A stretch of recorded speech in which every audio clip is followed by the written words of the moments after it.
त्यामध्ये एक मोड असतो जो थरथरणारा असतो, तो करून ठेवावा. आणि दुसरी महत्वाची गोष्ट म्हणजे लहान मुलं जर कृपया आपण आपल्या समोर आणली असतील तर ती कृपया बाहेरच्या बाजूला आपली स्क्रीन लावलेली आहे, तिथेही आजची ही मुलाखत आपल्याला दिसते आहे. कृपया आपण त्या ठिकाणी मुलांना घेऊन जावं ही विनंती आहे. थेट अभिजित करंडेजींना विनंती आहे की आजच्या संवादाला सुरुवात करावी. एवढं इतकी मोठी आणि इतकी मनापासून आणि आल्यापासून मी त्यांना मी मध्ये कुठल्या तरी कार्यक्रमात भेटलो असेल तुम्हाला, परंतु आज तुमच्याकडे नीट बघितलं आणि तुम्ही इतके प्रामाणिक, इतके निखळ, इतके स्पष्ट आणि खरोखर माझ्यावर प्रेम करणारे वाटलात. त्याच्यामुळे तुम्ही जी मनापासून ओळख करून दिली, खर तर स्वतःबद्दल इतकं स्टेजवर बसून ऐकत राहणे याच्यासारखं ऑकवर्ड सिच्युएशन दुसरी कुठली नसते. काही काही लोकांना खूप आवडतं ते, आणि जितकं जास्त आपली ओळख लोक करून देतील तितकं त्यांना आवडतं. पण मला खूप ऑकवर्ड होतं आणि तुम्ही खूप ऑकवर्ड केलं, पण मी तुमची भावना समजू शकतो. खूप खूप धन्यवाद. या ओळखीची गरज आहे असं मला वाटत नाही, त्यामुळे थेट संवादाला सुरुवात केलेली जास्त चांगली. मी परवा एक पुस्तक वाचत होतो, ताओ ते चिंग, ते चायनीज तत्वज्ञानावरती आधारित आहे. ताओ, त्याच्यामध्ये माफ करा, त्याच्यामध्ये एक पॅराग्राफ मला आठवलं आज भेटल्यानंतर तुम्हाला, तुम्ही ज्याला बोलत होता त्याला. ते म्हणतात की जाणून असलेला बोलत नाही, बोलत राहणारा जाणत नाही. तोंड बंद ठेवावं, इंद्रियांवर ताबा ठेवावा, तीक्ष्णता बोथट करावी, चिंता सोडवाव्या, प्रकाश सौम्य करावा, होऊन जावं भुईवरची धूळ, हीच आदिम एकोप्याची खूण. ही खुणगाट बांधल्यावर ना जवळीक जाणवते ना दुरावा जाणवतो, ना लाभ होतो ना तोटा होतो, ना गौरव लागतो ना मानखंडना होते. हीच सततची शाश्वत स्थिती.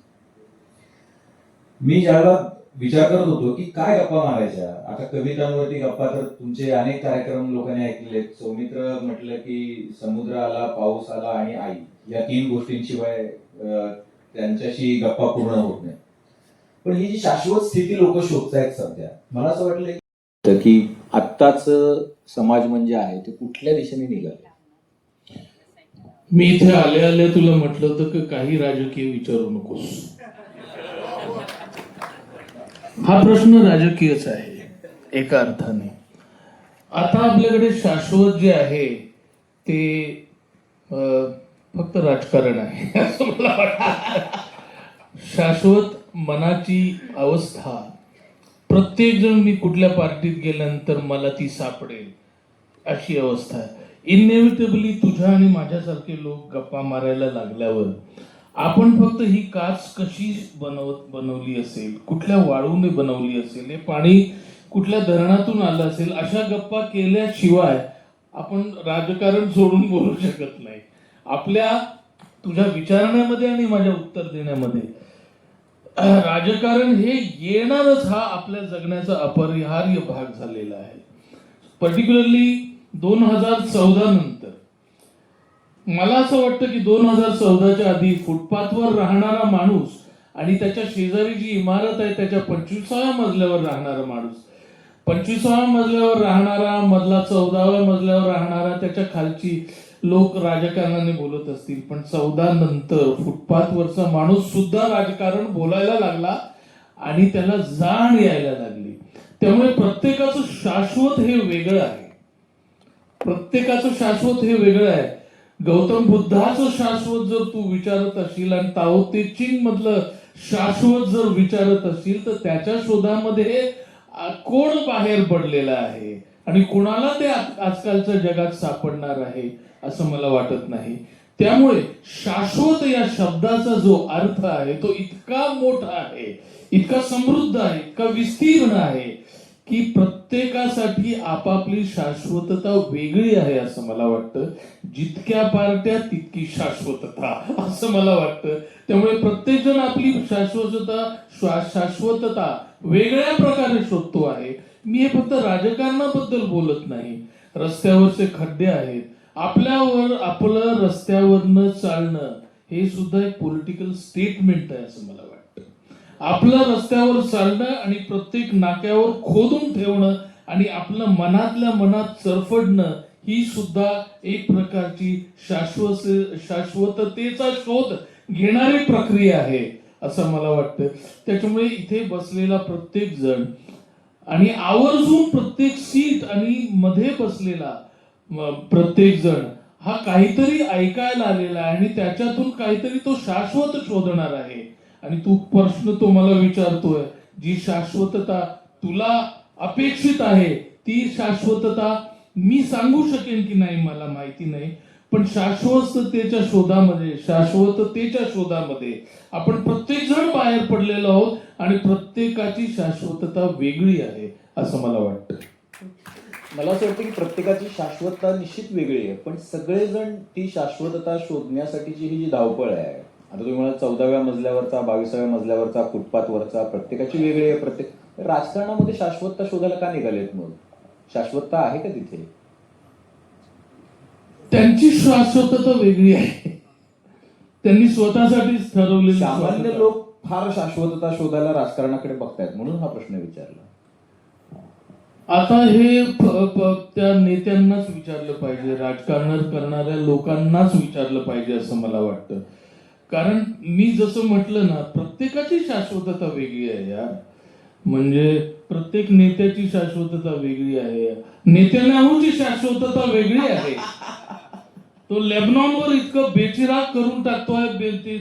तिकडची जी आई आहे, तिचे मूल गेलेलं आहे, तिची शाश्वतता वेगळी आहे. जेव्हा आपण क्लिप बघतो तेव्हा तो बॉम्ब पडलेला असतो, अल्लाहू अकबर असं काहीतरी आपल्याला ऐकू असतं, तर त्या आवाजातली शाश्वतता वेगळी आहे. प्रत्येकाची शाश्वतता वेगळी आहे असं मला वाटतं. ज्या वेळेला आपण म्हणतो की शाश्वततेचा शोध जो आहे तो प्रत्येकाचा आपल्याला घ्यायचा आहे.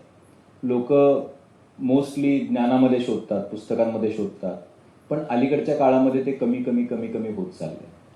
लोक पुस्तकापासून दूर चालले. आता आपण लायब्ररी बघितली, इतकी सुंदर लायब्ररी बघितली, एवढं सुंदर स्मारक उभं केलेलं आहे, इतकं उत्तम काय डॉक्टर बाबासाहेब आंबेडकरांचा जीवनपट अख्खा समोरून जावा.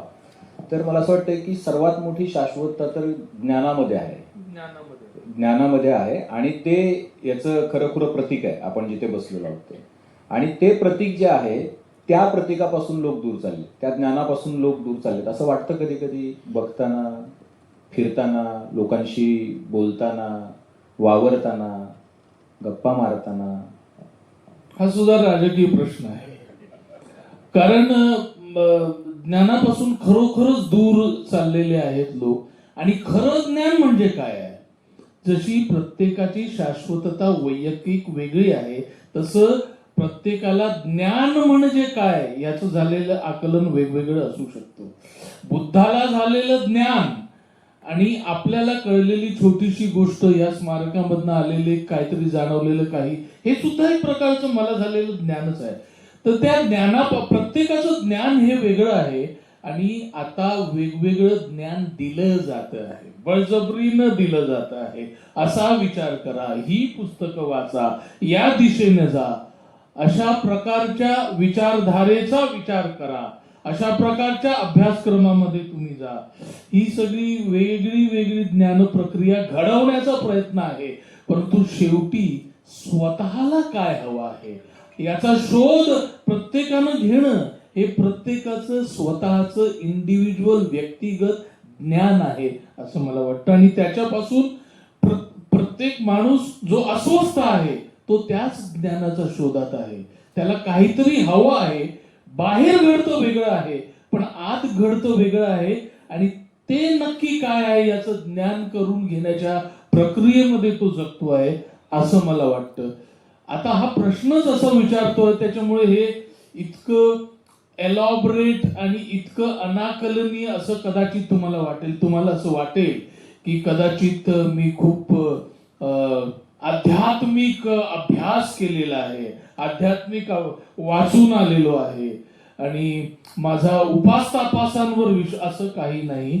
मी फक्त अभिजितने विचारलेल्या प्रश्नाचं आता मला जे सुचतं आहे ते उत्तर देतो आहे आणि जे उत्तर मला सुचतं आहे ते गेल्या काही वर्षांपासून जी लोक मला भेटलेले आहेत, ज्या कलाकृती मला भेटलेल्या आहेत, जी पुस्तकं मी वाचलेली आहेत, ज्या कविता मी वाचलेल्या आहेत, त्याचा हा परिपाक आहे.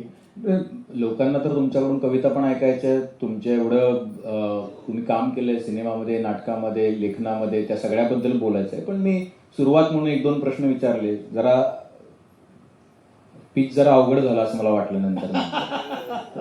ठीक आहे, पण तुम्ही सुरुवात कशी केली? तुम्ही ज्या वेळेला तुम्ही मुंबईत आलात, तुमचा संघर्ष कसा होता? तुम्ही ज्या वेळेला या सगळ्या भोवतालाकडे बघत होता त्याला कठीण होतं या अशा स्थितीमध्ये रुळणं?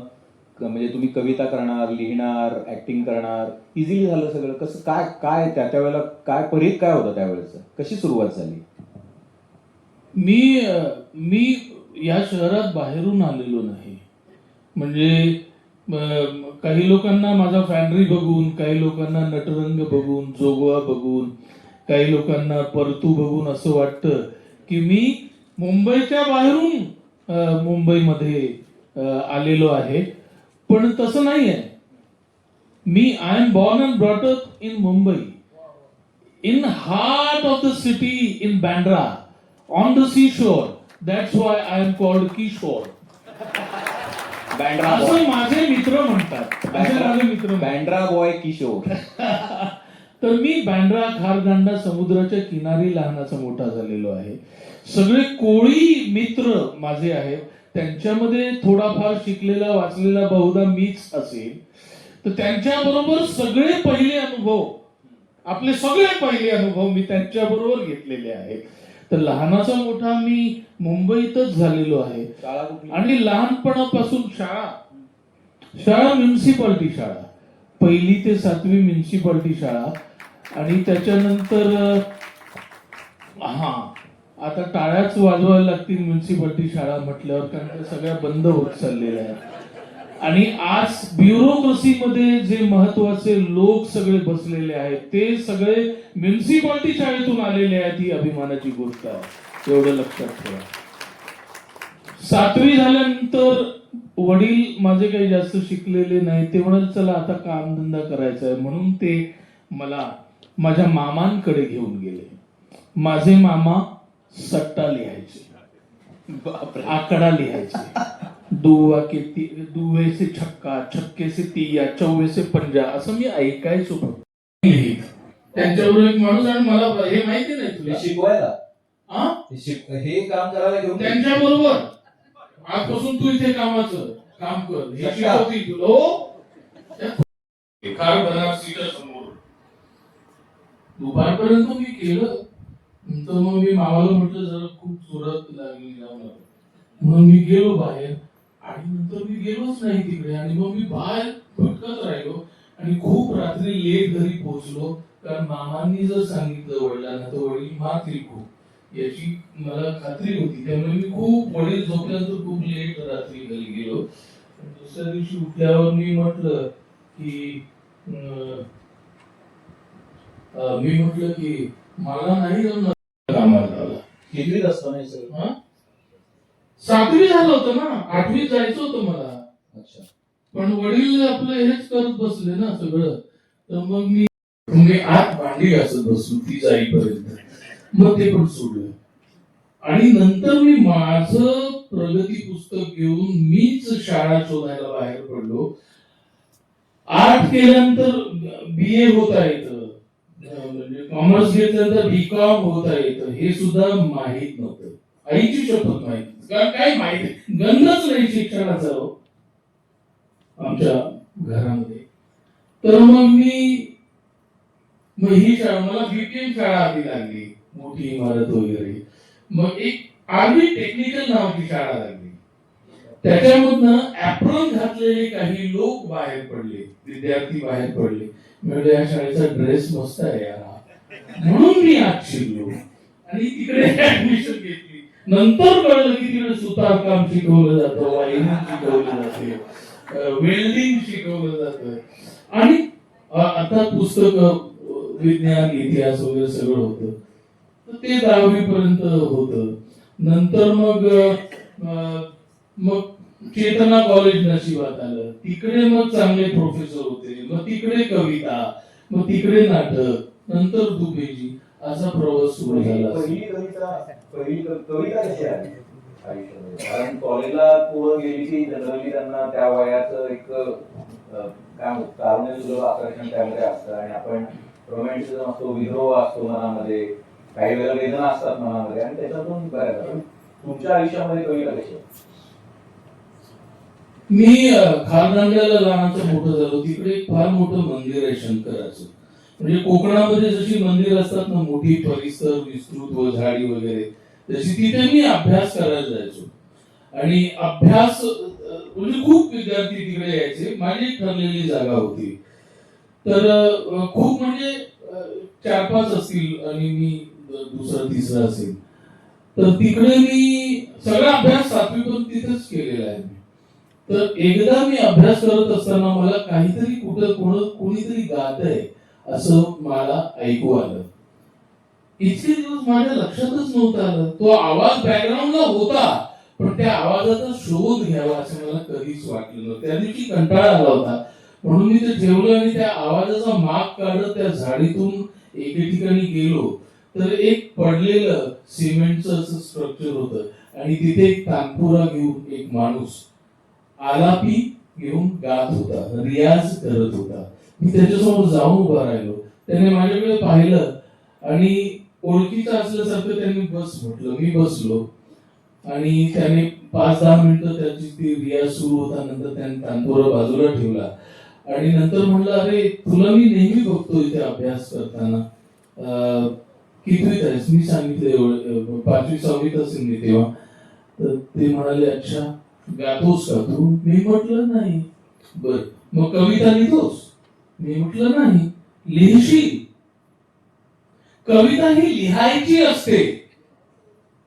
लिहिशील म्हटलं ती लिहावी लागते, लिहिता येते किंवा लिहायची असते. हे पहिल्यांदा तेव्हा मला जाणवलं. कारण शाळेमध्ये कविता आपण शिकलेल्या आहेत ना, पाठ्यपुस्तकात पाठ केलेल्या वगैरे. तर ती लिहिशील? तर मी म्हटलं नाही, मला माहिती नाही कशी लिहायची. तर थांब मी तुला सांगतो. मग त्याने तानपुरा उचलला आणि एक सुरावट त्याने आ मध्ये म्हणून त्याच्यामध्ये 2 ओळींची सुरावट, जसं आपण कपलेट असतं ते 2 ओळीचं. गझलमध्ये पहिला कसा मतला असतो तसं त्याने आवाजात सेम याच्यामध्ये म्हणून दाखवलं आणि पुन्हा पुन्हा म्हटलं त्यांनी. ते म्हणाले तू म्हणा. आणि मग माझ्याकडनं त्यांनी ते गिरवून घेतलं, गळ्यातून गिरवून घेतलं आणि मी तसंच्या तसं इमिटेट करत 2 ओळी म्हटल्या त्या छंदामध्ये. आणि मग म्हटले ठीक आहे, आता तुझ्या गळ्यात हे होतं, याच्यामध्ये शब्द लिही. आईला म्हटलं वेगळंच आहे. तर मी म्हटलं ठीक आहे, मी थोड्या वेळात येतो इथे समोर तुमच्या. म्हणून मग माझी वया पुस्तकं जिथं ठेवली होती तिथं गेलो. स्वतःच ते पुन्हा पुन्हा म्हटलं आणि काहीतरी लिहिलं. आणि अर्ध्या तासांनी त्यांच्याकडे आलो असेल. मी म्हणेन हे बघा, हे लिहिलंय मी. मग त्यांनी ते 2 कपलेट वाचल्या आणि त्या म्हणायला सुरुवात केली. आणि मी लिहिलेलं समोरचा कोणीतरी गातोय हे मला इतकं अद्भुत वाटलं. ती कवितेची सुरुवात होती असं मला वाटतं. नाही आठवत, नाही ओळी त्या 5वी-7वीच्या ओळी नाही आठवत. म्हणजे तो कॉन्फिडन्स आला की आपण लिहू शकतो. कॉन्फिडन्स नाही, आनंद झाला की अरे मी लिहिलं गाताय तर कोणीतरी गाताय, ही जी गंमत आहे ना. तो कॉन्फिडन्स नाही, ती गंमत लक्षात आहे. त्यानंतर लिहिणं सुरू झालं असं मला वाटतं कुठेतरी. ज्यावेळेला लिहायला सुरुवात केली त्यावेळेला सुरुवातीचा जो पिरियड होता त्याच्यामध्ये आम्ही जे ऐकत आहोत गारवामध्ये वगैरे, गारवा फार नंतर तेच म्हणतो आम्ही ते पहिल्यांदा कॉलेजला आल्यानंतर ते जनरली ऐकलंच पाहिजे ना, कंपल्सरी पाठ्यपुस्तकाला. तर त्याच्या आधी ज्या गोष्टी लिहिल्या तर तुम्ही चांगलं लिहिता, तू लिहित जा, असं पहिली शाबासकीची थाप कुणाकडून मिळाली? ती शाळेतल्या कुठल्या तरी गुरुजींनी वगैरे सांगितलं असावं असं मला वाटतं. हे चांगलं आहे, तुला जमतंय असं मला वाटतं. मला त्या माणसाचा चेहरा आठवत नाही किंवा नाव आठवत नाही, पण तसं काहीतरी झालं असावं. पण मग मी खारगंड्यात लहानाचं मोठं झालो. तिकडे पाडे होते, सार्वजनिक पूजा असायच्या. तर माझा काही कोळी मित्रांचा ग्रुप होता. त्याच्यामध्ये मग हिंदी सिनेमाची गाणी आणि त्या हिंदी सिनेमाच्या चालीवर मराठी शब्द लिहायचे, अशी आम्ही गाणी तयार केली होती. तिथून असं सगळं सुरू झालं असावं असं मला वाटतं. ज्यावेळेला हे सगळं सुरू झालं, तर ज्यावेळेला पहिल्यांदा प्रोफेशनली कुठे सादर केली कविता आठवत? तेच पाड्यामध्ये गाण्याचे कार्यक्रम व्हायचे तिकडे. म्हणजे काय राधा क्यों गोरी मैं क्यों काला, त्याची पहिली ओळ काय, यशोमती मैया से बोले नंदलाला, राधा क्यों गोरी मैं क्यों काला. तर त्याच्यावर मी हे लिहिलं होतं की दर्शनास तुझी यावे गमे मन मनाला, डा डा डा डा डा डा डा आला, असं काहीतरी होतं. तर ते तसं तिथून परफॉर्मन्सला सुरुवात झाली असावी असं मला वाटतं. समुद्राशी काय नातं? समुद्र, पाऊस, आई, तीन गोष्टी समोर आल्या की किशोर कदम आहेत तिथं. हे कोणाला सांगायला गरज नाही. म्हणजे खाली नसेल, सौमित्र लिहिलं नसेल तरी लोक सांगतील. हा, कारण मी लहानाचा मोठा समुद्र किनारी झालोय. माझी म्युन्सिपल शाळा जी होती ती समुद्र किनारी होती. खिडकीजवळ बसून समुद्र दिसायचा. गणित समोर शिकवायचे सर, पण माझं लक्ष त्या समुद्राकडे असायचं. सकाळी उठल्यापासून ते रात्री झोपेपर्यंत समुद्राची गाज, समुद्राचा खारेपणा, त्या मासे सुकवायला टाकलेली ती जाळी. आणि मी न्हावी आहे, जातीने न्हावी आहे, आणि मी न्हावी आहे याची जाणीव मला फार वर्षानंतर झाली. जातीचा भाग माझ्या जगण्यामध्ये नव्हताच. जात असते हे मला माहितीच नव्हतं. पण जातीयतेबद्दलची एक तीव्र जाणीव मला असं वाटतं की लग्नानंतर माझ्या बायकोने मला जास्त करून दिली. त्याच्या आधी म्हणजे पॉझिटिव्हली सांगतो, माझी बायको ही UPSC क्रॅक केलेली, पहिल्या फटक्यात क्रॅक केलेली आहे. Direct recruitment all India radio मध्ये आहे. खूप हुशार आहे, माझ्यापेक्षा खूप शिकलेली आहे ती. तर तुझ्या बरोबर हे होत आहे आणि असं झालं असावं, ज्याच्याकडे तुझं लक्ष नव्हतं, तुला जाणीव नव्हती. नाही तुम्ही माझ्याच धुंदीमध्ये हे कर ते कर, पण असं होत असावं ही जाणीव लग्नानंतर तीव्र झाली. तर मी म्हणत होतो मी न्हावी आहे. आमचं खूप वर्षापूर्वीचं 50, 60, 70 वर्षापूर्वीचं सलून खारदांड्यामध्ये होतं. ओके, वडील तिकडे काम करायचे, काही लोक काम करायचे. आणि या बोटी समुद्रामध्ये जायच्या, त्या 2-3 दिवसांनी परत यायच्या. एका संध्याकाळी बाहेर पडायच्या आणि 2-3 दिवसांनी 2-4 दिवसांनी मासे पकडून ते समुद्रातच राहायचे लोक. त्या बोटीवर काम करणारे जे 4-5 लोक असायचे त्यांना खपणारे असं म्हणायचे. खपणारे, काम करणारे.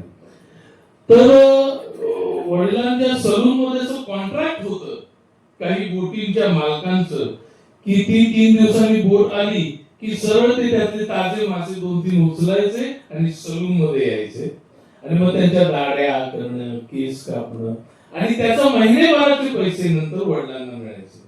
आणि ते येताना ताजे मासे घेऊन घरी यायचे. हे घ्या म्हणायचे. आणि मग ताजा मासा, तेव्हापासून मासा ताजा कुठला हे मी लहानपणापासून शिकलेलो आहे.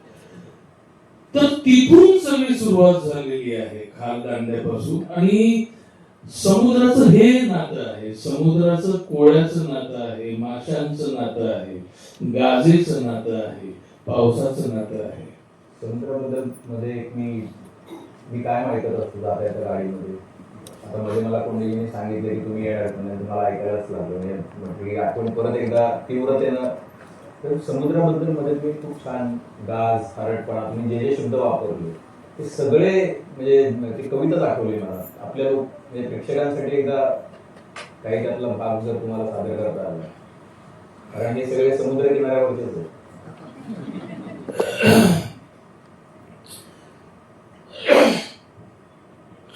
माझ्यासोबत समुद्राच्या खऱ्या खोट्या बाता येतील, माझ्यासोबत समुद्राच्या खऱ्या खोट्या बाता येतील.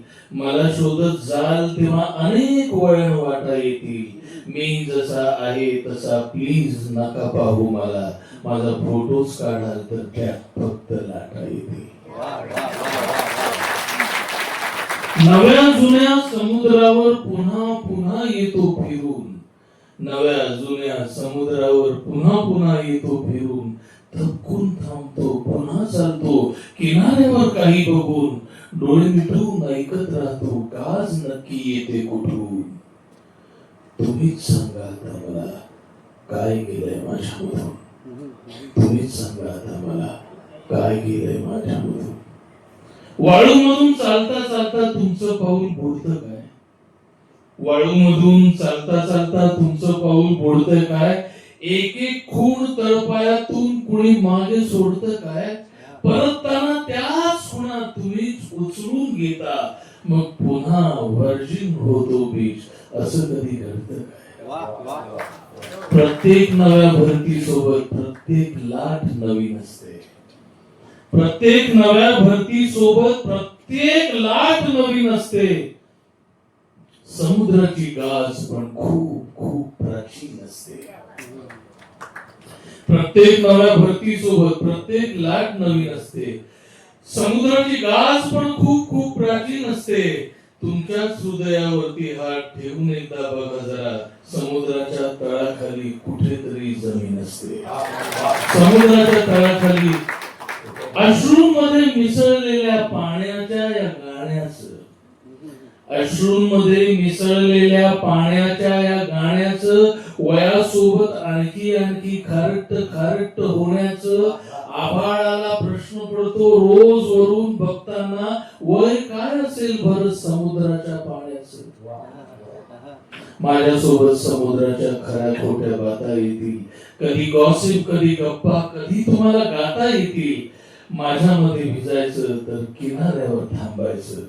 जेव्हा भरती येईल तेव्हा लाटा उठून स्वतः येतील.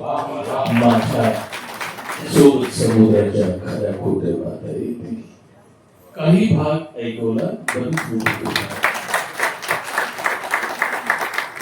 म्हणजे ऐकत राहावं वाटतं, समाधी लावू शकतो. काय म्हणजे किशोर कदमांना ऐकताना म्हणजे ते केवळ समोर बसलात म्हणून कोंड्याची मी जसं तुम्हाला ऑकवर्ड आहे तसं मला ऑकवर्ड नाही. लिटरली मी तुला ऑकवर्ड करू. तुम्ही बोलत असताना नाही, काही वर्ष तू आणि नवनाथ पण मला एकच वाटायचे.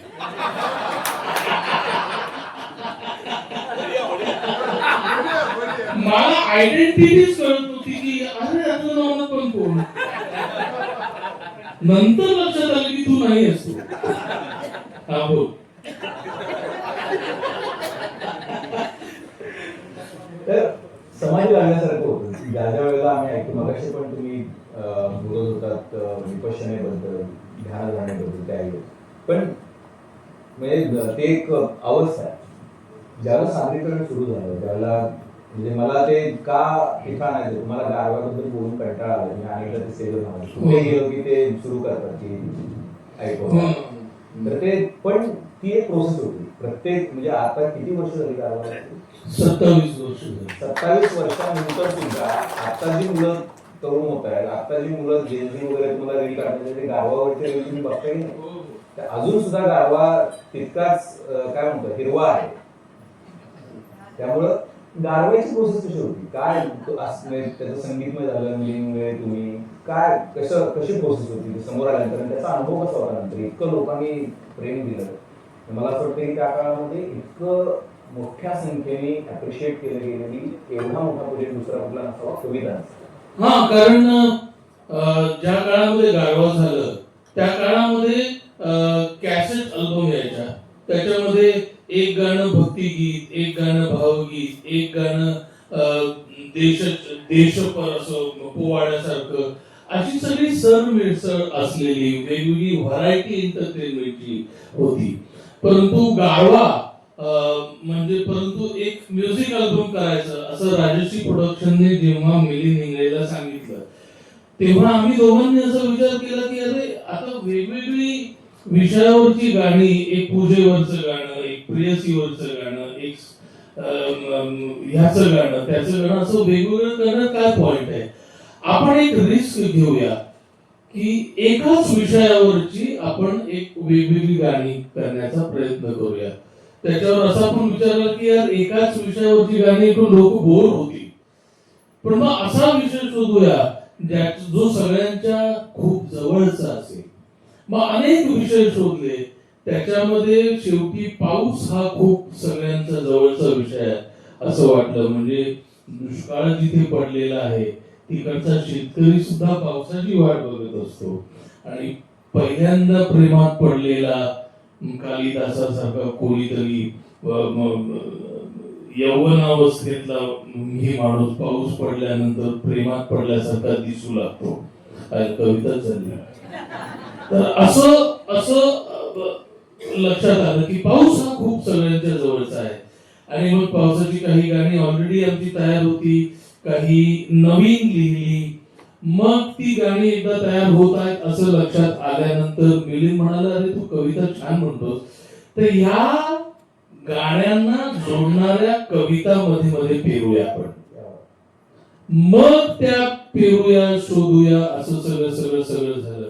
त्याच्यातला एक किस्सा सांगायला मला नक्की आवडेल की राजश्री प्रोडक्शनने गारवा केलं होतं. राजश्री प्रोडक्शन मारवाडी लोक म्हणजे एकदम रिलिजियस वगैरे सगळे असेल, व्हेजिटेरियन वगैरे सगळे असेल. आणि मिलिंदचे वडील हे क्लासिकल गायक होते जे शिकवण्या घ्यायचे, जे राजश्री प्रोडक्शनच्या घरी शिकवायला जायचे तिकडच्या घरच्या लोकांना. म्हणून आणि माझा मुलगा पण म्युझिक डिरेक्शन करतो, गाण्यांना चाली लावतो, हे त्यांना माहिती होतं. मिलिंदचा आवाज त्यांना आवडायचा, म्हणून त्यांनी की आप मराठी में कर लो म्हणून केलं. पण त्यांना हिंदी अल्बम काढायचा होता. तर त्यांनी जेव्हा आमचं गारवातली काही गाणी त्यांना ऐकवली तेव्हा ते म्हणाले चाली फार सुंदर आहे, तर या चालींवर हिंदी शब्द लिहा आणि हिंदी अल्बम करूया. तर मिलिंद म्हणाला, नाही नाही, आमची मराठी गाणी आहेत, मी हिंदी अल्बम करीन पण तुम्हाला मराठी नंतर करावा लागेल. म्हणून गारवाच्या चालीवर हिंदी गाणी लिहून घेतली त्याने, आणि तो अल्बम हिंदी आधी आला. हा म्हणजे झाडाखाली बसलेले, तुम्ही ऐकलं असेल गारवामध्ये, ते झाडाखाली बसलेले कोणी कुठे रुसलेले, छुई सी तुम लगती हो, फूलों जैसी दिखती हो, असं लिहून घेत. ते गाणं फेमस झालं होतं. तर गारवाच्या चालींवर हिंदी अल्बम आधी आला, त्याच्या 6 महिन्यानंतर मराठी आला, पण हिंदीला सुद्धा मराठीने मागे टाकलं. तर एक कविता होती की पाऊस दाटलेला माझ्या घरावरी हा, दारास भास आता हळवार पावलांचा, तिची आठवण येते आहे त्याला, पाऊस पडतो आहे आणि दारात भास होतोय सारखा की ती कधीही येईल. त्याला एक कविता म्हणून मी एक कविता होती माझ्याकडे लिहिली होती, त्यावेळेला सुचलेली होती, ती मी कविता मिलिंदला ऐकवली. ती कविता होती बघ माझी आठवण येते का. ओके, ती कविता हा प्रत्येकाला येते ती. तर ती कविता तुम्हाला माहिती आहे, त्याच्यामध्ये स्त्री पुरुष संबंधांबद्दल कविता आहे. आणि मुसळधार पाऊस खिडकीत उभे राहून पहा, बघ माझी आठवण येते का. हात लांबव तळ हातांवर झेल पावसाचं पाणी, इवलस तळ पिऊन टाक, बघ माझी आठवण येते का. वाऱ्यानं उडणारे पावसाचे थेंब चेहऱ्यावर घे, डोळे मिटून घे, तल्लीन हो. नाही जाणवलं काही तर बाहेर पड. समुद्रावर ये, तो उधळलेला असेलच. पाण्यात पाय बुडवून उभी राहा, वाळू सरकेल पायाखालून, बघ माझी आठवण येते का. मग चालू राहा, पावसाच्या अगणित सोया टोचून घे. चालत राहा पाऊस थांबेपर्यंत, चालत राहा पाऊस थांबेपर्यंत. तो थांबणार नाहीच. शेवटी घरी ये, साडी बदलू नकोस, केस पुसू नकोस, पुन्हा त्याच खिडकीत ये. आता नवऱ्याची वाट बघ, बघ माझी आठवण येते का. ही ओळ ऐकल्यावरून मिलिंद म्हणाला, नाही ही कविता नाही. मी म्हटलं का, अरे अख्खी कविता नाही, कविता तर ऐक. म्हणाल बरं ऐक. पुन्हा त्याच खिडकीत ये. आता नवऱ्याची वाट बघ, बघ माझी आठवण येते का. दारावर बेल वाजेल, दार उघड, नवरा असेल. त्याच्या हातातली बॅग घे, रेनकोट तो स्वतःच काढेल. तो विचारील तुला तुझ्या भिजण्याचं कारण, तू म्हण कर कळतंय. मग चहा कर, तूही घे. तो उठून पंकज उदास लावील, तू तो बंद कर. किशोरीचं सहेल आले लाव, बघ माझी आठवण येते का. मग रात्र होईल, तो तुला कुशीत घेईल, म्हणेल तू मला आवडतेस, पण तूही तसंच म्हण. विजांचा कडकडाट होईल, ढगांचा गडगडाट होईल. तो त्या कुशीवर वळेल, त्याच्या पाठमोऱ्या शरीराकडे बघ. नाही नाही ही कविता नको. त्याच्या पाठमोऱ्या शरीराकडे बघ. नंतर बाहेरचा पाऊस नुसता ऐकण्याचा प्रयत्न कर. येत्या पावसाळ्यात एक दिवस तरी बघ माझी आठवण येते का. तो म्हणाला, नाही नाही ही कविता चालणारच नाही त्यांना, त्या मारवाडी लोकांना. यार हे इतकं असं काही आपलं आहे आपली का. मी म्हटलं नाही, मग ही कविता नसेल, आमचं भांडण झालं, ही कविता नसेल तर मग मला पण नाही करायचं हे, मी याच्यातनं बाहेर पडतो. आमचं खूप भांडण झालं. तेव्हा मग तो म्हणला, ठीक आहे, तुला जर एवढं जर कॉन्फिडन्स असेल तुझ्या कवितेवर तर त्यांना ऐकव तू. मग तो मला राजश्री प्रोडक्शनच्या ऑफिस मध्ये घेऊन गेला. एसी ऑफिस टकाटक, तो मारवाडी माणूस, पण तो मोठा शिकलेला वगैरे. एंटरटेनमेंट राजश्री प्रोडक्शन घ्या, गाण्याची सगळ्यांची जाण असलेला. तो समोर बसला, मिलिंद बाजूला आहे. तो म्हणाला, इसने बताया एक कुछ कविता है, क्या है सुनाई. त्याने हातात नोटपॅड घेतलेला होता. जणू काय आता नोट्स काढायला बसले. आणि मी समज तू लक्ष्मण आहेस. लक्ष्मण समोर उभा, ज्याच्या चेहऱ्यावर माशी घालेना, हातात झाडू आहे त्याच्या. बघ माझी आठवण तळहात. याची सवय होती, कारण मी ऍक्टर आहे. ऍक्टरला समोर सुंदर हिरोईन असते, कॅमेराची सवय होती. कधी कधी हिरोईन नसते, एक काळा कुट्ट माणूस समोर उभा करतो. शॉट माझा एवढाच लागलेला असतो आणि म्हणतात, त्याला सांग की मी तुझ्या प्रेमात पडलोय. समोर तो काळा कुट्ट माणूस असतो, पण ऍक्टिंग अशी करायची असते की यार ती समोर आहे, मी तुझ्या प्रेमात आहे, तू आवडतेस मला. याची सवय होती. त्यामुळे तो लक्ष्मण होता समोर. मुसळधार बारिश खिडकी, काय मुसळधार पाऊस खिडकीत उभी राहून असं त्याच्या डोळ्यात बघत मी भावपूर्ण सगळं त्याला कविता ऐकवली.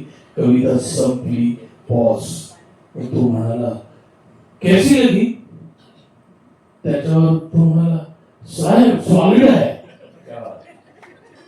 मग ठीक आहे, राखू कविता. आणि मग मला वाटतं त्या म्हणजे अल्बम फेमस होण्यामध्ये ह्या कवितेचा पण खूप भाग आहे असं मला वाटतं. त्या कवितेचा मोठा भाग आहे, कारण की चांगला शिष्य हा चांगल्या गुरुच्या शोधात असतोच, पण उत्तम गुरु हा उत्तम शिष्याच्या शोधातही असतो. त्यामुळे मी उत्तम शिष्य होतो असं मला वाटतं. बघायला यायचे, अमोल पालेकर नाटक बघायला यायचे, अमरीश पुरी नाटक बघायला यायचे, नसीरुद्दीन शाह नाटक बघायला यायचे. नसीरुद्दीन शाह स्टेजवर काम करायचे, अमरीश पुरी स्टेजवर काम करायचे आणि मी विंगेत बसून त्यांना फोन यायचा, ती घंटी वाजवायचो.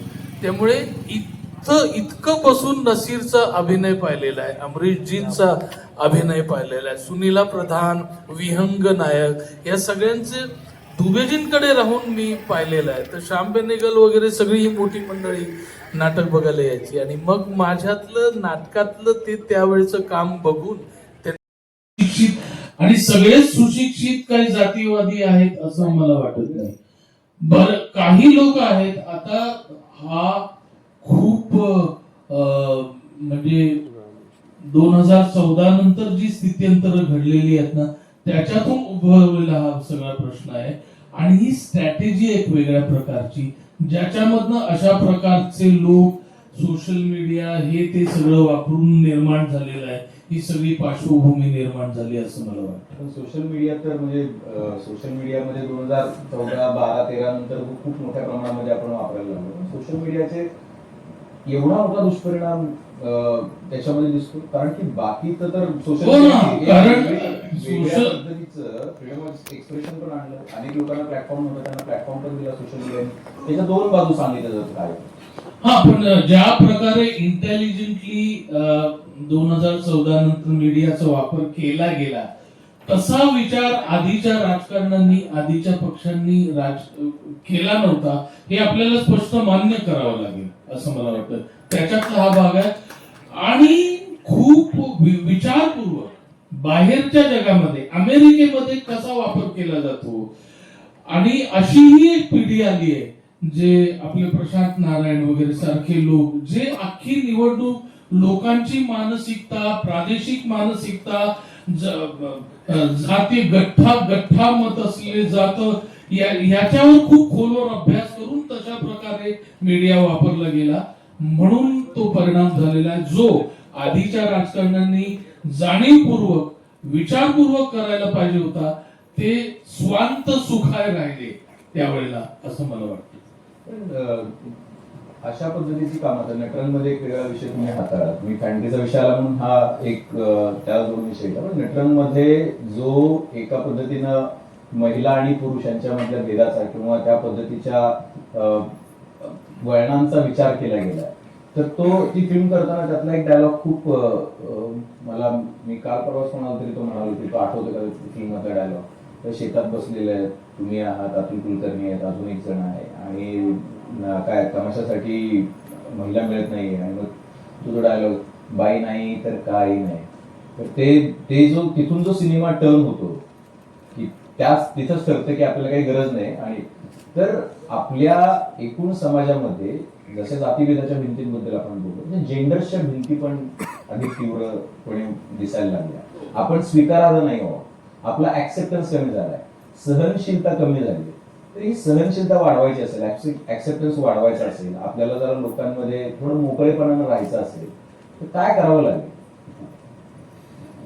स्वतःच्या विचार करण्याच्या आणि भावनांच्या जगण्याच्या कक्षा खूप रुंदाव्या लागतील असं मला वाटतं.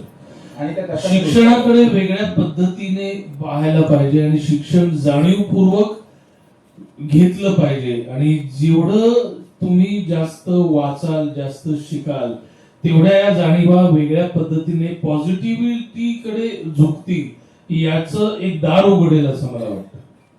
जर शिकायचं असेल तर मोबाईल बाजूला ठेवायला लागेल ना. म्हणजे वाचायचं असेल तर मोबाईल केवढं मोठं डिस्ट्रॅक्शन आहे. डिस्ट्रॅक्शन आहे, पण आता आज चायनामध्ये वह्या पुस्तकं कुठे आहेत? लहानपणापासून लोक लॅपटॉपवर वगैरे शिकतात आहेत, लहानपणापासून आयपॅडवर शिकणं. अख्खा चायना जगाच्या पुढे आहे, तर तिथे सुद्धा मोबाईल असतील ना.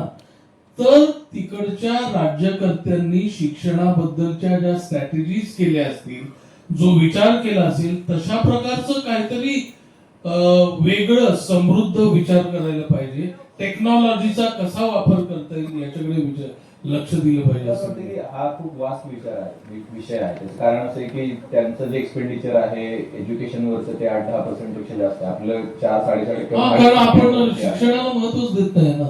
पण मग समजा जर आता ठीक आहे, देशाच्या पातळीवरती जी काही धोरणं होतील ती होतील, पण जर कुटुंबाच्या पातळीवरती काय गोष्टी बदलता येऊ शकतात? अगदी छोटं छोटं जर बदलायचं असेल ना आपल्याला, आपण आपल्यापासून सुरुवात करतो. कुटुंबाच्या पातळीवर इतके लोक आहेत, आता टीव्हीवर काही लोक ऐकत असतील, तर काय काय त्याच्यामध्ये बदल होऊ शकतात? स्त्री शिक्षणाकडे जास्त महत्व दिलं पाहिजे असं मला वाटतं.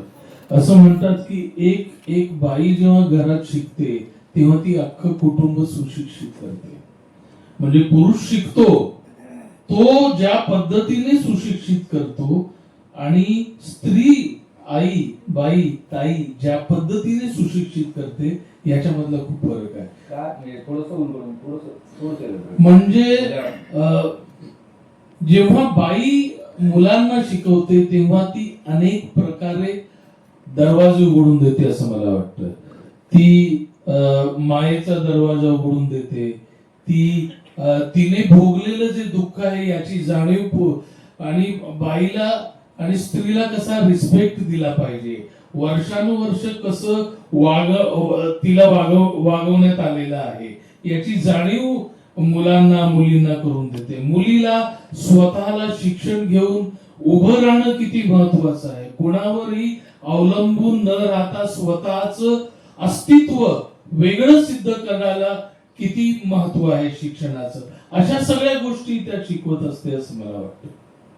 या सगळ्या याच्यामध्ये कधी साचलेपणा असा आला होता की आता विपश्यनेसाठी गेला तो काळ जो तुम्ही सांगितला किंवा खूप रित्या पण आले काही अंदाज लागत नाही कुठे काय चाललं, काय फेज होती ती की तुम्ही मग थेट उठून काय विपश्यना करूया आणि त्याचा काय आयुष्यावर परिणाम झाला? मग आपलं बोलणं झालं आणि ते खूप इतकं महत्वाचं होतं, सर्वांसाठीच खूप इम्पॉर्टंट पण आहे ते, म्हणून हा प्रश्न विचारला. म्हणजे आता मी काय अध्यात्म जास्त वाचलेलं नाहीये, परंतु थोडंफार असं वाटतं. मगाशी मी मॅडम बरोबर जेव्हा या हॉलमध्ये आलो तेव्हा प्रत्येक जागेचं एक एक एक एक एक पॉझिटिव्हिटी निगेटिव्हिटी एक वाईब्स असतात. तिथे आतमध्ये आल्याबरोबर मला असं वाटलं की ह्या स्टेजवर उभं राहून काहीतरी परफॉर्म केलं पाहिजे. समोर कुणी जरी नसलं, सीट्स जरी रिकामा असल्या तरी इथे उभं राहून काहीतरी म्हणून बघितलं पाहिजे. एखादं वाक्य म्हटल्यानंतर एखादा पॅरेग्राफ म्हटल्यानंतर एखादं जातो तिथं, म्हणजे मंदिरात देव असतो असं मी म्हणत नाहीये, पण काही काही मंदिरामध्ये गेल्यानंतर असं वाटतं अरे काहीतरी आतमध्ये बदलल्यासारखं वाटतं. तर काही काही व्यक्तींबद्दल सुद्धा असं वाटतं, काही व्यक्ती बाजूला आल्या तरी सुद्धा असं वाटतं की काहीतरी पॉझिटिव्ह आहे, काहीतरी बदललेलं आहे, आजूबाजूची हवा बदललेली आहे, असं व्यक्तींबद्दल जागेबद्दल होतं. मला असं वाटतं की विपश्यना ही तशा प्रकारची गोष्ट आहे आणि विपश्यना ज्या ज्या ठिकाणी होते त्या त्या जागेमध्ये ती पॉझिटिव्हिटी आणि ती ती एनर्जी असते असं मला वाटतं. आणि विपश्यना केलेले कितीतरी लोक अरे 11 दिवस केला पाहिजे हे असं होतं. सांगणं तुम्ही कसे गेलात, मगाशी जी गोष्ट मी ऐकली ना ते ऐकताना असं वाटत होतं की काय आपणच तिथे आहोत असं वाटत होतं.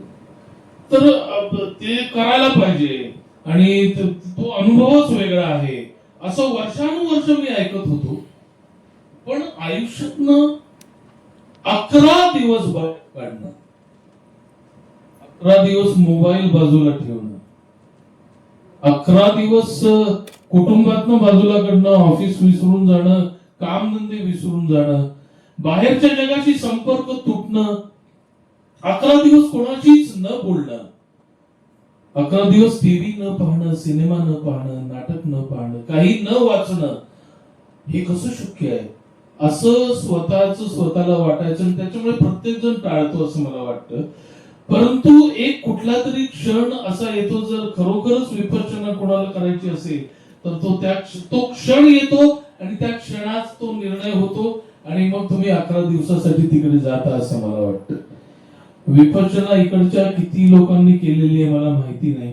2-2, 3-3 वेळा, 5-5, 10-10 वेळा केलेले लोक आहेत, मला भेटलेले आहेत, मी त्यांना ओळखतो सुद्धा. परंतु ते पहिले 11 दिवस काढणं खूप कठीण होतं आणि मी विचार करायचो की अरे आपल्याला करायचंय पण कसं करायचं. वाचलेलं होतं, ऐकलेलं होतं, बोललेलं होतं, पण 11 दिवस कसे काढणार. 11 दिवस खूप होतात व 11 दिवस. तुम्ही एक 15 मिनिटं एका खोलीमध्ये बसलात तरी तुम्हाला अनकम्फर्टेबल वाटायला लागतं. टीव्ही बंद असेल, मोबाईल बंद. 11 दिवस गप्प बसायचं.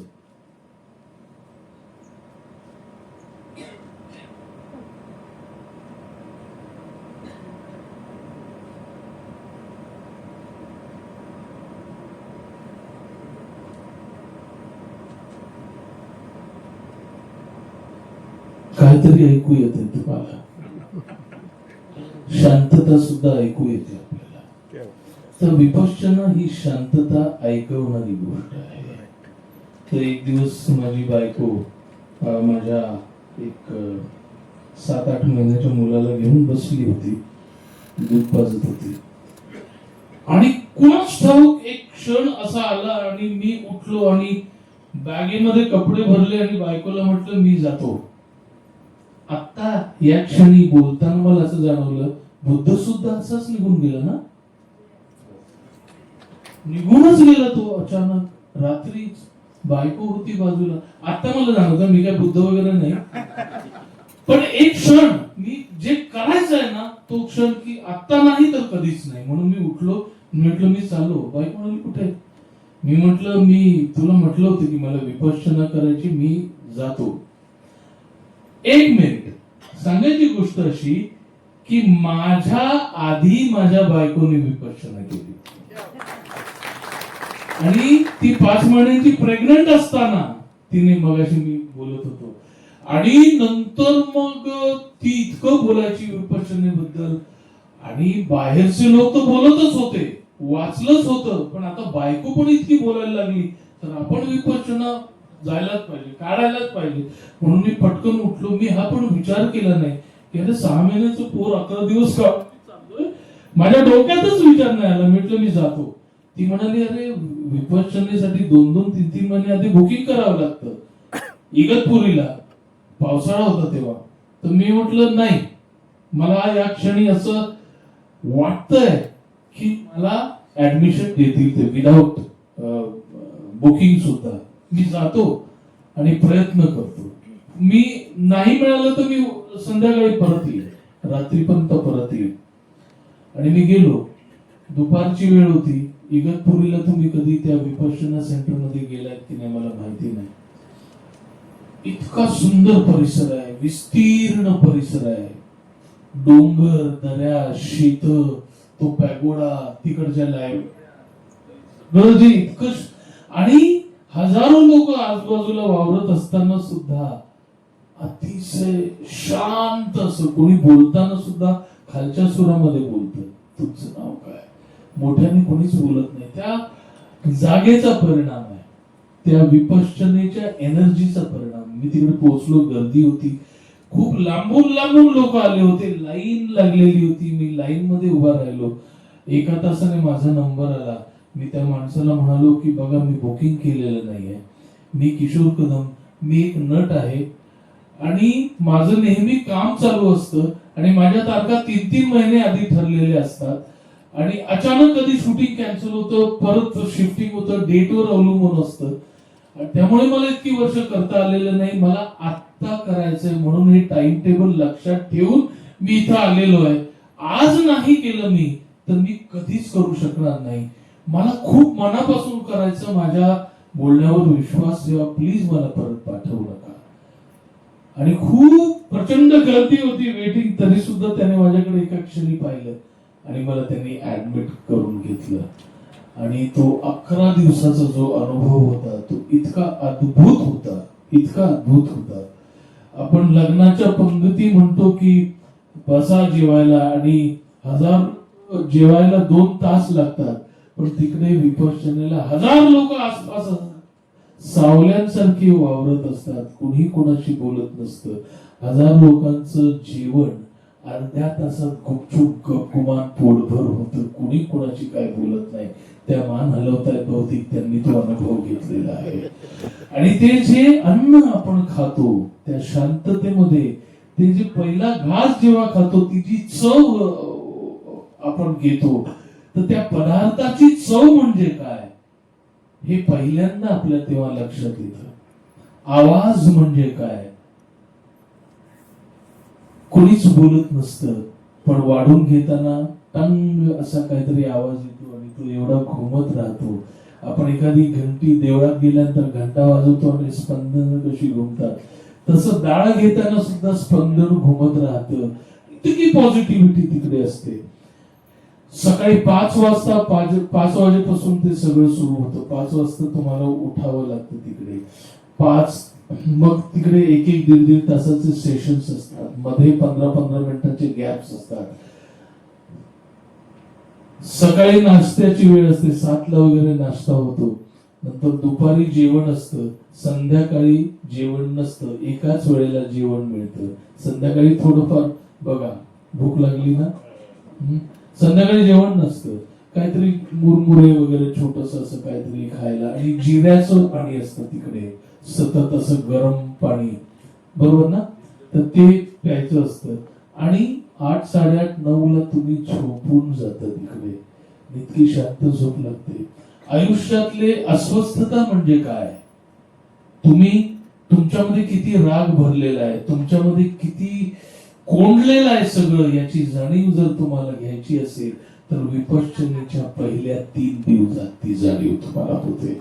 पहिल्या 3 दिवस तुम्हाला असं वाटतं की ही काय फालतूगिरी आहे, कशासाठी बसलेलो आहे, हा, बाजूला 1000 माणसं बसले, कोणाशी बोलायचं नाही, लिहायचं नाही, समोरचं फक्त ऐकायचं, श्वासाकडे लक्ष द्या, कशासाठी, याने काय मिळणार आहे, असे सगळे विचार येत नाही.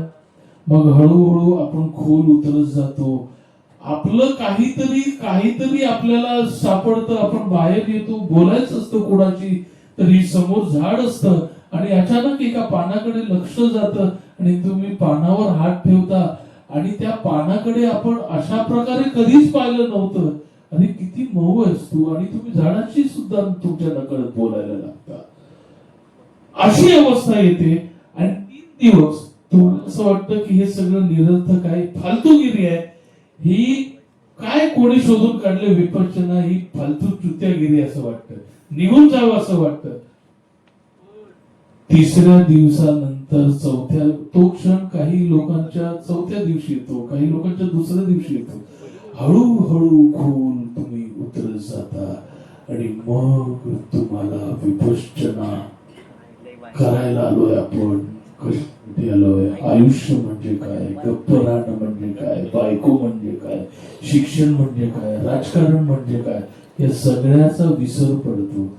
आणि जेव्हा 10व्या दिवशी सकाळी 5 वाजता तुम्ही मेडिटेशनला बसता आणि तुम्ही ऐकत असता डोळे मिटून, आणि तो माणूस बोलत असतो, आणि अचानक तो म्हणतो, ही प्रार्थना जेव्हा संपेल तेव्हा तुम्ही एकमेकांशी बोलू शकता, प्रार्थना सुरू होते, आता बोलायला मिळेल, या आठवणीने तुम्ही प्रार्थना, तो माणूस म्हणायचं थांबतो, आपण डोळे उघडत नाही, आणि अचानक लक्षात येतं कोणीच डोळे उघडत नाही, आणि मग हळूच तुम्ही डोळे उघडताना समोरचा माणूस निघून गेलेला असतो, स्टेज रिकामं असतं जिथे नेहमी बसलेला असतो, आणि तुम्ही एकमेकांकडे बघायला लागता, एकमेकांकडे हसू सुद्धा तुम्हाला येत नाही, काय बोलावं हे तुम्हाला कळत नाही.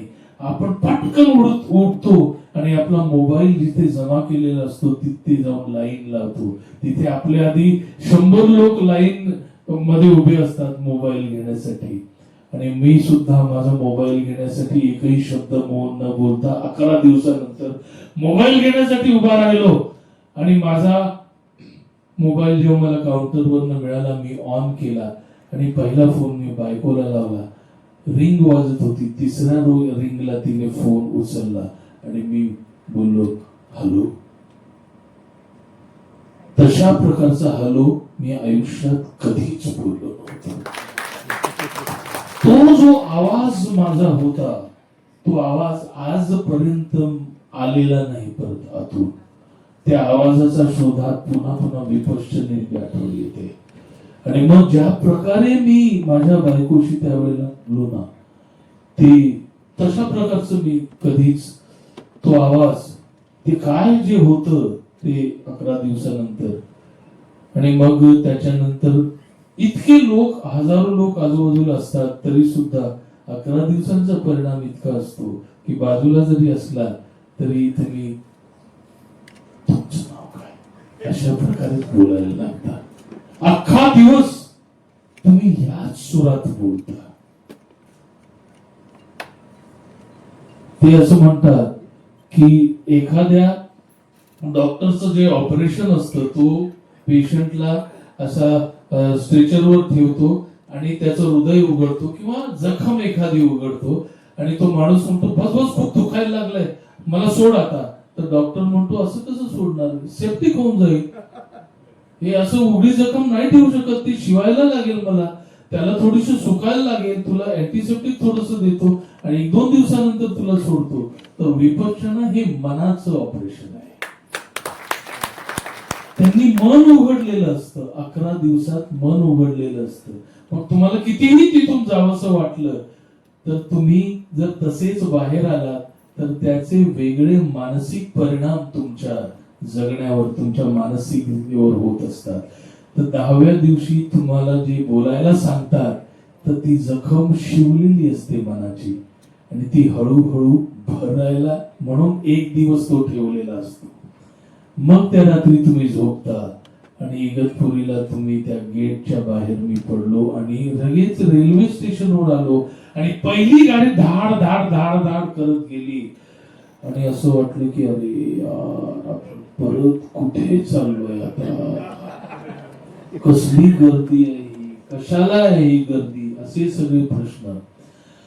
मी आज खूप दिवसानंतर, खूप वर्षानंतर मी आज जो मेडिटेशनचा तो जो हॉल होता तिथे उभा राहिल्यानंतर मला हे सगळं आठवलं आणि त्या आठवणी अभिजितच्या सांगण्यामुळे मी तुमच्याशी शेअर केलं. लोक ज्या पद्धतीने काम करतायत त्या बघून ते बघून खूप असं वाटलं की अशा प्रकारचं स्मारक आणि अशा प्रकारचे लोक अजूनही इथे आहेत. परिस्थिती कितीही वाईट झाली तरी अशा जागा आहेत, अशी गंतव्य आहेत जिथे आपण सगळ्यांनी पोहोचायला हवं. दिवस चांगले होते म्हणजे आधीचं राजकारण चांगलं होतं हे काय, किंवा आधीचे दिवस चांगले होते तेव्हा चांगलं होतं. तर कवीला सुद्धा असं वाटतं की यार तेव्हा गारवासारखं आता या वयात नाही लिहू शकणार, बघ माझी आठवण येते का सारखी कविता आता नाही सुचणार.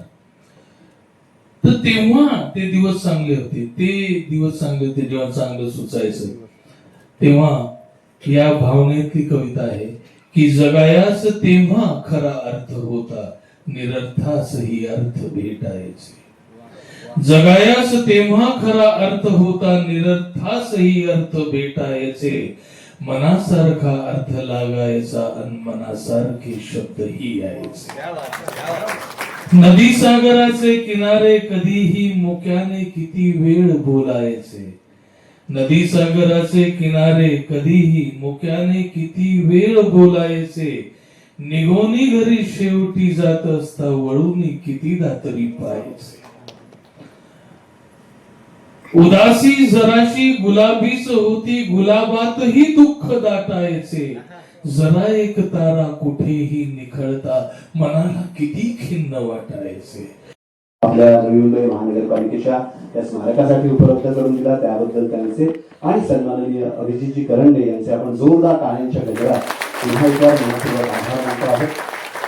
आज या कार्यक्रमाच्या निमित्तानं सन्माननीय रंजना सोनाने मॅडम, हेमांगी सोनाने मॅडम, अतिरिक्त आयुक्त सुनील पवार सर, सन्माननीय उपायुक्त किसनराव पलांडे सर, संघरत्ना खिल्लारे मॅडम, प्रवीण गाडेजी, यशपालजी ओहाळ, सन्माननीय माजी नगरसेवक संजीव वाडे, माजी नगरसेवक डॉक्टर गौतमी सोनावणे, अंकुशजी सोनावणे, प्रफुल्ल वानखेडे आणि इतर सर्व रसिकजनांचे मनपूर्वक आभार व्यक्त करतो. आपल्याला विनंती आहे की आज या दरवाजाने आपण बाहेर जायचं आहे, माझ्या उजव्या बाजूच्या दरवाजाने आपण सभागृहाबाहेर जावं ही विनंती आहे आणि आपण उद्या याच वेळी म्हणजे 6:30 वाजता भेटतो आहोत. सुप्रसिद्ध अभिनेते आणि पर्यावरण स्नेही सयाजी शिंदे सर आपल्याशी निसर्गाची नवलाई सह्याद्री देवराई या विषयावर सुसंवाद साधणार आहे. आपल्याला ठाऊक आहे त्यांचं निसर्ग प्रेम, सह्याद्री देवराईच्या माध्यमातून त्यांनी उभं केलेलं पर्यावरणाचं काम हे खूप अनमोल आहे आणि नवी मुंबई ही माझी वसुंधरा अभियानामध्ये राज्यातलं 2य क्रमांकाचं शहर म्हणून नावाजलं जातं याचा आपल्या सर्वांना निश्चितच अभिमान आहे. तो अभिमान व्यक्त करण्यासाठी आणि सयाजी शिंदे सोबत ही निसर्गाची नवलाई अनुभवण्यासाठी आपण उद्या 6:30 वाजता उपस्थित राहावं हे आपल्या सर्वांना विनंती आहे. कृपया या बाजूच्या दरवाजांनी बाहेर जावं हे मी याच्या आधी हा ब्रिज हजार वेळा पार केला असेल आणि डाव्या बाजूला हे एक स्मारक आहे आणि इथे कधीतरी यायचं आहे आणि इकडे ते खूप सुंदर आहे हे मी खूप वेळा ऐकलं. परंतु आज या निमित्ताने इथे आल्यानंतर हे सगळं पाहिलं आणि असं वाटलं की आपण उगाच इतकी वर्ष इथे येऊ शकलो नव्हतो. इकडे आतमध्ये आल्यानंतर एक प्रकारचं खूप आपण किती अं, छोटे आहोत.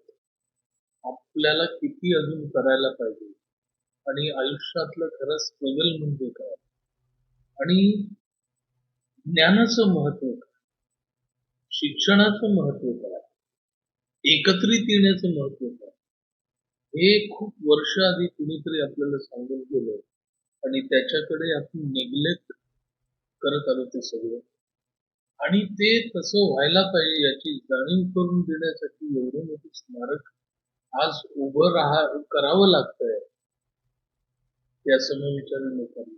ही एका प्रकारे वेगळी दुर्दैवाची घटना असली तरी सुद्धा हे ठिकाण असं आहे की इथे आल्यानंतर तो विचार इतका प्रगल्भतेने अंगावर येतो, समोर येतो की प्रत्येकानं इथे यावं, विचार करणाऱ्या, वाचणाऱ्या, जाणीव असलेल्या सगळ्या लोकांनी इथे यावं, हे पाहावं आणि स्वतःमध्ये इन्स्पायर व्हावं, समृद्ध व्हावं, लोकांना समृद्ध करावं, लोकांना सांगावं की खरंच आयुष्यातलं स्ट्रगल म्हणजे काय असू शकतं, ज्ञान म्हणजे काय असतं.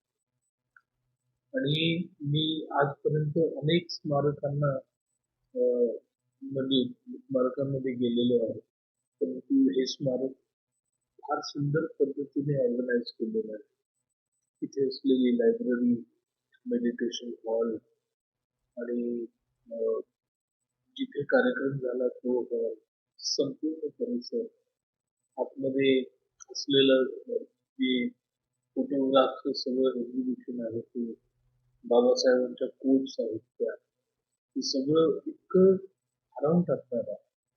आणि हे काम जे लोक बाबासाहेबांबद्दल, त्या विचारांबद्दल, या स्मारकाबद्दल पॅशनेट असतील असेच लोक करू शकतात. आणि या जागेचं आणि या विचारांचं, या जागेचं हे नशीब आहे असं मला वाटतं की त्या प्रकारचे लोक इथे वर्षानुवर्ष शासकीय व्यवस्थेतून येऊन गेले, तेवढ्या प्रेमाने, तेवढ्या पॅशनेटली काम करून गेले आणि म्हणूनच आज अशा प्रकारचं अद्भुत स्मारक उभं राहू शकतं.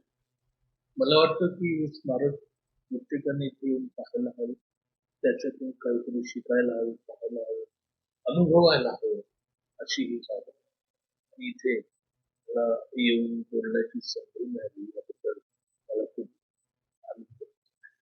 धन्यवाद. मी आधी पण 2-3 वेळा या स्मारकाला भेट दिलेली आहे. खरं तर हे स्मारक ज्ञानपीठ आहे असं म्हटलं तर वावगं ठरणार नाही. इथं असलेली लायब्ररी असेल किंवा इथं असलेलं ध्यानकेंद्र असेल, पुस्तकांचं रचना असेल, बाबासाहेबांबद्दल जे विचार आहेत, त्याचे जे होलोग्राम्स आहेत आणि तिथले जे फोटोग्राफ्स आहेत, ते अत्यंत दुर्मिळ आहेत. अनेक ठिकाणी ते फोटोग्राफ्स तुम्हाला बघायलाही मिळणार नाही. अशा पद्धतीचं स्मारक महापालिकेनं उभं करणं आणि ते यशस्वीपणे इतकी वर्ष पहिल्या दिवसासारखं चालवणं यापेक्षा ही खूप दुर्मिळ बाब आहे. एक अशी व्यवस्था तयार केलेली आहे नवी मुंबईमध्ये की महाराष्ट्रभरातल्या कुठल्याही व्यक्तीला जर बाबासाहेबांबद्दल अभ्यास करायचा असेल, त्याला जर इथे वाचायचं असेल त्यांच्याबद्दल, जाणून घ्यायचं असेल, तर ही ती एक जागा आहे. ज्या अनेक जागा महाराष्ट्रातली एक नवी मुंबई एक जागा आहे की जिथे बाबासाहेबांना तुम्हाला अभ्यासता येईल. आणि आज मला पुन्हा एकदा इथं यायला मिळालं, हे माझ्यासाठी निश्चितपणे महत्त्वाचं होतं. किशोरजींना आपण केवळ कार्यक्रमांमधून बघितलं, पडद्यावरती त्यांचा अभिनय बघितलं. अत्यंत संवेदनशील आणि सामाजिक दृष्टीने अत्यंत खूप खोलवर संवेदना असलेली ती व्यक्ती आहे. पण मला कल्पना नाही मी ते फार खूप काही अभ्यासपूर्ण प्रश्न विचारलाच नाही, पण त्यांच्याकडून जे ऐकायला मिळालं, त्यांचा प्रवास त्यानंतर आणि त्या मधल्या काळामध्ये शिक्षण असेल, महिलांबद्दलचे विचार असतील, जाती भेदाबद्दलचे विचार असतील, ज्ञानाबद्दलचे विचार असतील, पुस्तकांबद्दलचे विचार असतील आणि त्याच्याही पलीकडे जाऊन परत ध्यानधारणा आणि विकसन याबद्दल त्यांनी जी त्यांचे अनुभव पण मांडले आणि त्यांची मतंही व्यक्त केली. तर ती अत्यंत मला असं वाटतं की या काळाची ती गरज आहे. आणि हे केवळ बोलण्याचं वाक्य नाही, या काळाची खरी गरज आहे. असं वाटतं ते आपल्यासाठी इथपर्यंत येणं हेच आपल्यासाठी मोठी बाब आहे नवी मुंबईपर्यंत. डॉक्टर बाबासाहेब आंबेडकर नसते तर आज आपण जे काही करतो, कुठलीही सकाळी उठल्यापासून झोपण्यापर्यंत कुठलीही कृती करतो, त्यातली कुठलीही कृती तुम्ही तुमच्या मनानं करू शकला असतात का? तितक्या स्वातंत्र्याने करू शकला असतात का? मला त्याच्याबद्दल फार शंका आहे.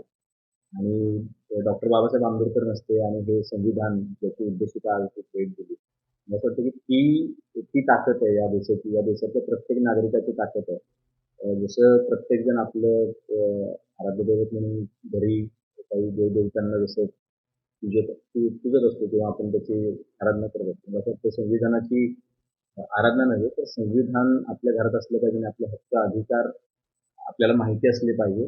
आणि ते कोणी मॅनिप्युलेट करतंय का, मला असं वाटतं त्याच्यावरती तुम्ही डोळ्यात तेल घालून लक्ष ठेवलं पाहिजे. फार महत्वाची गोष्ट आहे. ज्या दिवशी म्हणजे संविधान नुसतं ते संविधान नाही, तुमचं जगणंच आहे त्याच्यामध्ये. तुम्ही जर ते इतक्या लाईटली घेतलं आणि तुम्ही जर ते जर मॅनिप्युलेट होत आहे आणि त्याच्याकडे जर तुम्ही लक्ष नाही दिलं, मला असं वाटतं की तुमच्या भविष्यातली जी काही आपली लोक असतील, आपल्या नंतर येणारे लोक असतील, तर आपल्याला तरी माहिती आहे. नवी मुंबई महानगरपालिका ही दरवर्षी जागर हा कार्यक्रम घेते. डॉक्टर बाबासाहेब आंबेडकर यांच्या जयंतीच्या औचित्य साधून हे कार्यक्रम आपण घेतो. दरवर्षी कार्यक्रम घेतो आपण. हे कार्यक्रम घेण्यामागचा उद्देश एकच होता की डॉक्टर बाबासाहेब आंबेडकरांचे जे विचार आहेत, त्यांचं कार्य आहे ते त्यांच्या आपले जास्तीत जास्त जनतेपर्यंत पोहोचवणं. आपण जे आता बघतो की डॉक्टर बाबासाहेब आंबेडकरांचे, माझं तर मत असं आहे की फोटो पूजनापेक्षा त्यांचे विचार जर आपण डोक्यात घेऊन आपण त्या पद्धतीने आपली वाटचाल चालू ठेवली तर ते खरंच बाबासाहेब आंबेडकरांनी जे काही स्वप्न बघितलं होतं आपल्या भारताबद्दल, ते स्वप्न विकसित झाल्याशिवाय राहणार नाही. आणि याच निमित्ताने आम्ही असे व्याख्याते बोलवतो की जे कठीण परिस्थितीतून पुढे आलेलं आहे. त्यातलंच आज हे 5वं पुष्प गुंफण्यासाठी 2026च्या जागर कार्यक्रमात आपले अभिनेते आणि कवी किशोर कदम उर्फ सौमित्र इथं आले होते आणि त्यांनी पट त्यांच्या जीवनाचा उलगडून दाखवला की ते पण एका समाजातून अशा आले होते आणि त्यातून त्यांनी हालाकीतून त्यांनी शिक्षण पूर्ण केलं आणि शिक्षणामुळे काय फरक पडतो आणि माणूस कुठं जातो हे जे डॉक्टर बाबासाहेब आंबेडकरांनी सांगितलं होतं, शिका, संघटित व्हा, संघर्ष करा, त्याचंच एक प्रतिबिंब मला किशोर कदम यांच्या बोलण्यातून किंवा त्यांच्या वाटचालीतून जाणवलं की त्यांनी शिक्षण घेतलं आणि ते पुढे गेले. आणि त्यांच्यातून एक सांगितलं की शाश्वतताबद्दल त्यांना प्रश्न विचारला होता. त्यानंतर जीवनातलं आपल्या विपश्यनेबद्दलचं महत्त्व पण त्यांनी सांगितलं आणि कशा पद्धतीने ते पुढे गेले. तर हाच आमचा उद्देश आहे महापालिकेचा की असे जे व्यक्तिमत्व आहेत की त्यांच्या व्यक्तिमत्वातून प्रेरित होईल, कुणी निराश न होता डॉक्टर बाबासाहेब आंबेडकरांनी जे विचार दिले त्या विचारांच्या वाटचालीवर आपण चालत गेलो तर माणूस यशस्वी राहिल्याशिवाय राहत नाही. आणि मला खरंच आनंद होतो की ह्या सोशल मीडियाच्या युगात प्रत्येकाच्या हातात मोबाईल असताना आणि लोकांना वेळ नसताना पण लोक मोबाईल बाजूला ठेवून अगदी शांतपणे हे व्याख्यान ऐकतात. त्यातच खरं महापालिकेनं जे आयोजन केलेलं आहे त्यात आम्ही यशस्वी झालो असं आम्हाला म्हणता येईल. डॉक्टर बाबासाहेब आंबेडकर जे भवन आहे त्या भवनमध्ये दरवर्षी जेव्हा जयंतीच्या निमित्ताने पहिला आधी एक आठवडा व्याख्यानकर्ते येत असतात डॉक्टर बाबासाहेब आंबेडकर भवनमध्ये. आणि खरोखर दरवर्षीप्रमाणे ह्याही वर्षी सप्ताह आपण म्हणतो तो सप्ताह चालू आहे. म्हणजे सप्ताह म्हणजे काय तर डॉक्टर बाबासाहेब आंबेडकर, गौतम बुद्ध यांच्यावर वेगवेगळे व्याख्याते, अभ्यासकारक पूर्ण जगभर ज्यांनी जिथे जिथे बाबासाहेब आंबेडकरांनी शिक्षण घेतले आणि त्या शिक्षणामुळे जे संविधान लिहिलं आणि ते डॉक्टर बाबासाहेबांचे लहानपणापासून तर अगदी बॅरिस्टर होईपर्यंत संविधान भारताचे लिहिलं, दीक्षा घेतली, तोपर्यंत बाबासाहेबांचे जे जीवनचरित्र आहे त्याच्यावर बरेच व्याख्यानकर्ते येत असतात. आणि व्याख्यानं आमच्या या सर्व नागरिकांना देत असतात. खरोखर हे सप्ताह म्हणजे बाबासाहेबांवरती ऐकलेले हे आमचं बाबासाहेबांचं जीवनचरित्र आहे. ते खरोखर व्याख्यानकरांचे मी अगदी पहिल्यांदा मी आभार मानते, कारण आमच्या या सर्व नागरिकांना त्यांच्या जीवनाविषयी त्यांनी कसे कष्ट केले, त्यांनी कशी मेहनत केली हे यावर व्याख्यान आधारित असतं. आणि खरोखर आज मी किशोर कदम सौमित्र यांची जी मुलाखत होती, यांचा जो सुसंवाद होता, त्यांनी त्यांच्या जीवनामध्ये कसे घडले आणि कशी त्यांनी डॉक्टर बाबासाहेबांचे विचार आणि विपश्यना कशी केली याच्यावर त्यांनी आज खरोखर त्यांचे अनमोल विचार आमच्या समोर मांडले आहे. सर्वांनी ते त्यांचे अनमोल विचार आत्मसात करतील असं मला वाटतं. आणि दरवर्षी हे बाबासाहेबांवर व्याख्यान केलं जातं. आमचे सर्व बाबासाहेबांचे जे ऐकण्यासाठी आम्ही आतुर असतो. खरोखर इथे येऊन आमच्या ज्ञानामध्ये भर पडतं असं मला वाटतं. आणि नवी मुंबई महानगरपालिकेच्या वतीने खरोखर मी आभार मानते की असे काही आम्हाला व्याख्यान ऐकायला मिळतं आणि याच्या पुढेही असे व्याख्यान होतील असं मला वाटतं. धन्यवाद. 14 एप्रिल डॉक्टर बाबासाहेब आंबेडकरांची जयंती आहे. खरोखर या जयंतीनिमित्त मी सर्वांना हार्दिक शुभेच्छा देते. आणि हार्दिक शुभेच्छा देताना मी एवढंच म्हणेन, जेव्हा 14 एप्रिल येतं तेव्हा फक्त आपण रॅली काढतो, मोठमोठे कार्यक्रम करतो. त्याचबरोबर त्याच्या आधी जो सप्ताह चालू असतो त्या सप्त्याचा सगळ्यांनी लाभ घ्यावा असं मी म्हणेन. धन्यवाद. नवी मुंबई महानगरपालिकेच्या माध्यमातून सालाबादप्रमाणे डॉक्टर बाबासाहेब आंबेडकर जयंती उत्सवानिमित्तानं 7 दिवस सलग हा कार्यक्रम या ठिकाणी जागरच्या नावाने हा होत असतो.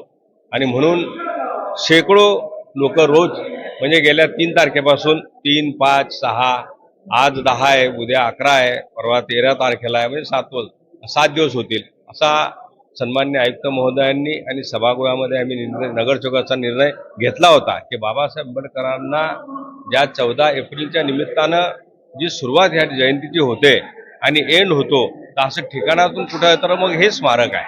आणि स्मारक अतिशय सुंदर स्मारक आहे. या निमित्तानं स्मारकाची देखभाल सुद्धा होते. स्मारकाला अनेक शेकडो लोक ह्या कार्यक्रमात जागरच्या कार्यक्रमानिमित्ताने येतात. या कार्यक्रमानिमित्तानं अनेकांची विचाराची देवाणघेवाण या ठिकाणी होत असते.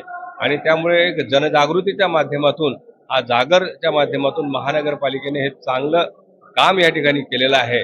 अतिशय बांगर साहेबांनी सुरू केलेला हा संकल्प आता शिंदे साहेबांनी सुद्धा आभारी ठेवलेला आहे.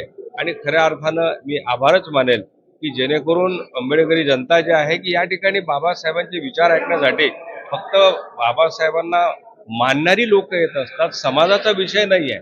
अनेक समाजाची लोक येतात. फक्त बाबासाहेबांबद्दल ज्यांना प्रेम आदर आणि ज्यांनी बाबासाहेब समजले आहेत ते सगळीच्या सगळी लोक या ठिकाणी आवर्जून या व्याख्यान निमित्ताने येतात. आणि या व्याख्यान निमित्ताने येत असताना बाबासाहेबांच्या स्मारकात कशा पद्धतीने या ठिकाणी रचना केलेली आहे हे सुद्धा पाहता वाखाणण्यासारखं आहे.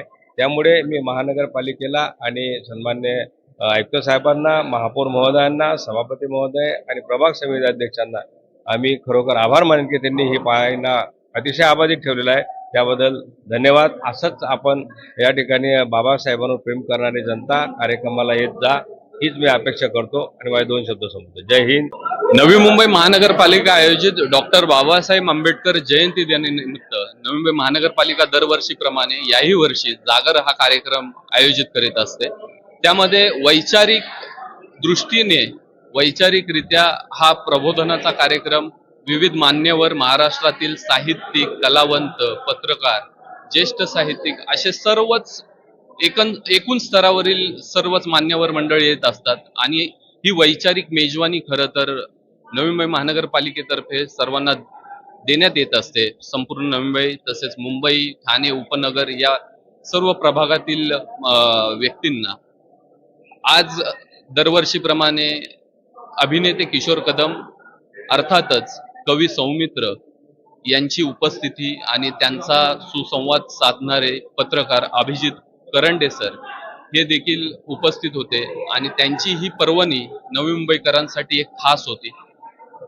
अशीच मेजवानी पालिकेतर्फे विविध कार्यक्रमाअंतर्गत नवी मुंबईकरांना देण्यात यावी ही नवी मुंबईकर म्हणून एक सदिच्छा आणि भावना.